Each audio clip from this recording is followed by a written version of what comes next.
আগেকার দিনের কাজের মাসি ভার্সেস এখনকার দিনের কাজের মাসি। আগেকার দিনের বৌদি, আমার সারা ঘর ঝাড় দেওয়া হয়ে গেছে, ওই ঘরটা দিয়ে দিয়েছি আর সব নতুন ঘরগুলোও ঝাড় দিয়ে দিয়েছি। ঠিক আছে, তুই রান্নাঘর থেকে খাবার নিয়ে নে। আচ্ছা ঠিক আছে, আমি রান্নাঘর থেকে খাবার নিয়ে নিচ্ছি। বৌদি, এ মাসে আর 100 টাকা একটু বেশি দেবে, কারণ ছেলে মেয়েগুলোর পুজোর জামা কিনতে হবে তো একটু চাপ পড়েছে। বাবা, 100 টাকা? অত এখন দিতে পারবো না রে। আচ্ছা ঠিক আছে বৌদি, তাহলে তুমি আমাকে দিও এ মাসে, পরের মাসে মাইনে থেকে কেটে নিও। এখনকার দিনে বলো। তুমি আমাদের বাড়িতে কাজ করবে?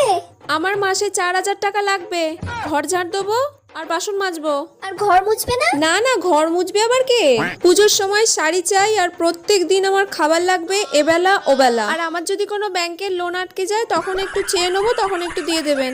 এগুলো যদি সব মেনে নেন তাহলে আমি কাজ করতে রাজি আছি, না হলে নয়। আপনি যদি রাজি থাকেন তাহলে বলুন, না হলে আপনার পরে যে আছে আমি তার কাছে চলে যাব। না না, ঠিক আছে, আমি রাজি। আচ্ছা ঠিক আছে বৌদি, তাহলে কাল থেকে আসবো আমি।